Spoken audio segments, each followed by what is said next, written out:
Les événements de ces dernières semaines dans l'Hexagone et Outre-mer ont profondément troublé la nation. Ils ont mêlé des revendications légitimes et un enchaînement de violences inadmissibles. Et je veux vous le dire d'emblée, ces violences ne bénéficieront d'aucune indulgence. Nous avons tous vu le jeu des opportunistes qui ont essayé de profiter des colères sincères pour les dévoyer. Nous avons tous vu les irresponsables politiques dont le seul projet était de bousculer la République, cherchant le désordre et l'anarchie. Aucune colère ne justifie qu'on s'attaque à un policier, à un gendarme, qu'on dégrade un commerce ou des bâtiments publics. Notre liberté n'existe que parce que chacun peut exprimer ses opinions, que d'autres peuvent ne pas les partager, sans que personne n'ait à avoir peur de ses désaccords. Quand la violence se déchaîne, la liberté cesse. C'est donc désormais le calme et l'ordre républicain qui doivent régner. Nous y mettrons tous les moyens, car rien ne se construira de durable tant qu'on aura des craintes pour la paix civile. J'ai donné en ce sens au gouvernement les instructions les plus rigoureuses. Mais au début de tout cela, je n'oublie pas qu'il y a une colère, une indignation. Et cette indignation, beaucoup d'entre nous, beaucoup de Français peuvent la partager. Et celle-là, je ne veux pas la réduire aux comportements inacceptables que je viens de dénoncer. Ce fut d'abord la colère contre une taxe, et le Premier ministre a apporté une réponse en annulant et en supprimant toutes les augmentations prévues pour le début d'année prochaine. Mais cette colère est plus profonde. Je la ressens comme juste à bien des égards. Et elle peut être notre chance. C'est celle du couple de salariés qui ne finit pas le mois et se lève chaque jour tôt et revient tard pour aller travailler loin. C'est celle de la mère de famille, célibataire, veuve ou divorcée, qui ne vit même plus, qui n'a pas les moyens de faire garder les enfants et d'améliorer ses fins de mois, et n'a plus d'espoir. Je les ai vues, ces femmes de courage, pour la première fois disant cette détresse, sur tant de ronds-points. C'est celle des retraités modestes, qui ont contribué toute leur vie et souvent aident à la fois parents et enfants et ne s'en sortent pas. C'est celle des plus fragiles, des personnes en situation de handicap, dont la place dans la société n'est pas encore assez reconnue. Leur détresse ne date pas d'hier.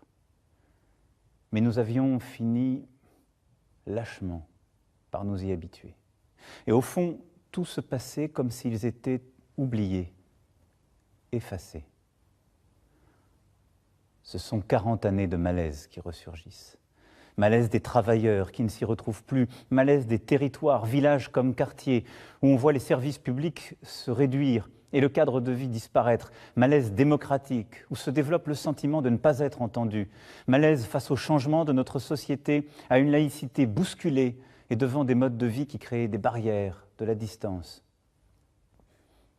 Cela vient de très loin, mais c'est là, maintenant. Sans doute n'avons-nous pas su depuis 1 an et demi y apporter une réponse suffisamment rapide et forte. Je prends ma part de cette responsabilité. Il a pu m'arriver de vous donner le sentiment que ce n'était pas mon souci, que j'avais d'autres priorités. Je sais aussi qu'il m'est arrivé de blesser certains d'entre vous par mes propos. Je veux ce soir être très clair avec vous. Si je me suis battu pour bousculer le système politique en place, les habitudes, les hypocrisies, c'est précisément parce que je crois plus que tout dans notre pays et que je l'aime.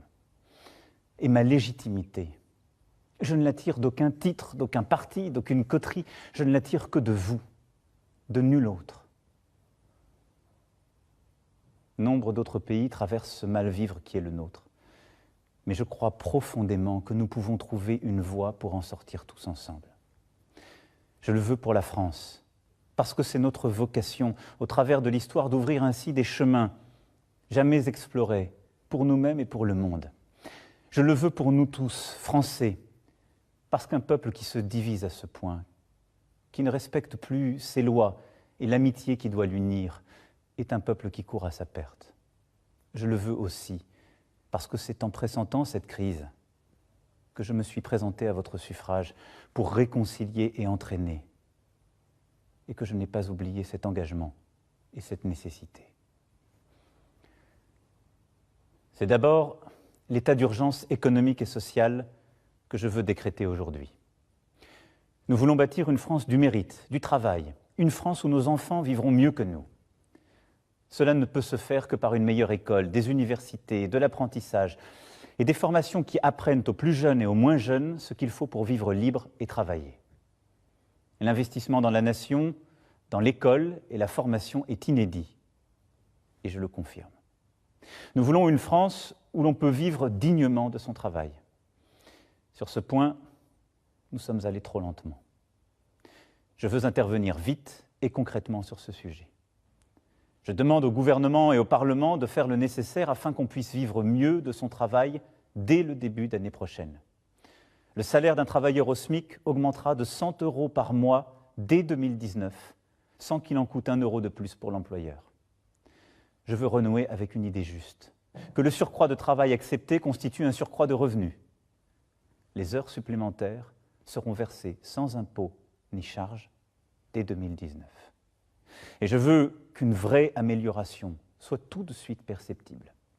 C'est pourquoi je demanderai à tous les employeurs qui le peuvent de verser une prime de fin d'année à leurs employés. Et cette prime n'aura à acquitter ni impôt ni charge. Les retraités constituent une partie précieuse de notre nation. Pour ceux qui touchent moins de 2 000 € par mois, nous annulerons en 2019 la hausse de CSG subie cette année. L'effort qui leur a été demandé était trop important et il n'était pas juste. Dès demain, le Premier ministre présentera l'ensemble de ses décisions aux parlementaires. Mais nous ne devons pas nous arrêter là. J'ai besoin que nos grandes entreprises, nos concitoyens les plus fortunés, aident la nation à réussir. Je les réunirai et prendrai des décisions en ce sens dès cette semaine. Je sais que certains voudraient, dans ce contexte, que je revienne sur la réforme de l'impôt sur la fortune. Mais pendant près de 40 ans, il a existé. Vivions-nous mieux durant cette période? Les plus riches partaient et notre pays s'affaiblissait. Conformément aux engagements pris devant vous, cet impôt a été supprimé pour ceux qui investissent dans notre économie et donc aident à créer des emplois. Et il a été maintenu au contraire pour ceux qui ont une fortune immobilière. Revenir en arrière nous affaiblirait alors même que nous sommes en train de recréer des emplois dans tous les secteurs. Cependant, le gouvernement et le Parlement devront aller plus loin pour mettre fin aux avantages indus et aux évasions fiscales. Le dirigeant d'une entreprise française doit payer ses impôts en France. Et les grandes entreprises qui y font du profit doivent y payer l'impôt. C'est la simple justice. Vous le voyez, nous répondrons à l'urgence économique et sociale par des mesures fortes, par des baisses d'impôts plus rapides, par une meilleure maîtrise des dépenses, plutôt que par des reculs. J'entends que le gouvernement poursuive l'ambition des transformations de notre pays que le peuple a choisi il y a maintenant 18 mois. Nous avons devant nous à conduire une réforme profonde de l'État, de l'indemnisation du chômage et des retraites. Elles sont indispensables. Nous voulons des règles plus justes, plus simples, plus claires et qui récompensent ceux qui travaillent. Mais aujourd'hui, c'est aussi avec notre projet collectif que nous devons renouer, pour la France et pour l'Europe. C'est pourquoi le débat national annoncé doit être beaucoup plus large. Pour cela, nous devons avant toute chose assumer tous ensemble tous nos devoirs. Le devoir de produire pour pouvoir redistribuer, le devoir d'apprendre pour être un citoyen libre, le devoir de changer pour tenir compte de l'urgence de notre dette climatique et budgétaire. Pour réussir, nous devons nous rassembler et aborder ensemble toutes les questions essentielles à la nation. Je veux que soient posées les questions qui touchent à la représentation, la possibilité de voir les courants d'opinion mieux entendus dans leur diversité, une loi électorale plus juste, la prise en compte du vote blanc, et même que soient admis à participer au débat des citoyens n'appartenant pas à des partis.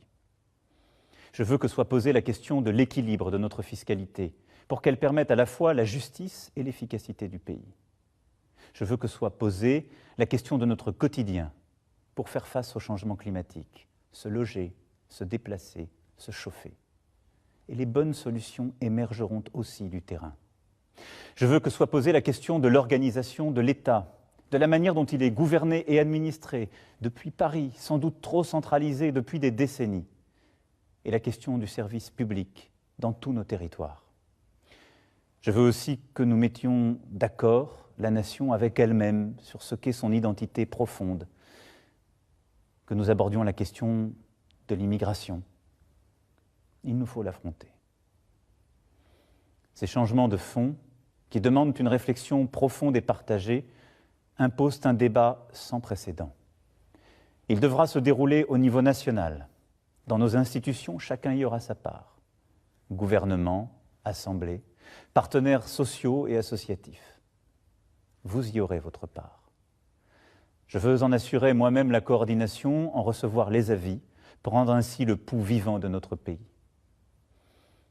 Mais un tel débat n'est pas seulement affaire de représentants institutionnels. Il doit se dérouler aussi partout sur le terrain. Et il est des interlocuteurs naturels des citoyens qui doivent en recevoir les demandes et s'en faire les relais. Ce sont les maires. Ils portent la République sur le terrain. C'est pourquoi je rencontrerai moi-même les maires de France, région par région, pour bâtir le socle de notre nouveau contrat pour la nation. Nous ne reprendrons pas le cours normal de nos vies, comme trop souvent par le passé dans des crises semblables, sans que rien n'ait été vraiment compris et sans que rien n'ait changé. Nous sommes à un moment historique pour notre pays. Par le dialogue, le respect, l'engagement, nous réussirons. Nous sommes à la tâche et je reviendrai m'exprimer devant vous pour vous rendre compte. Mon seul souci, c'est vous. Mon seul combat, c'est pour vous. Notre seule bataille, c'est pour la France. Vive la République. Vive la France.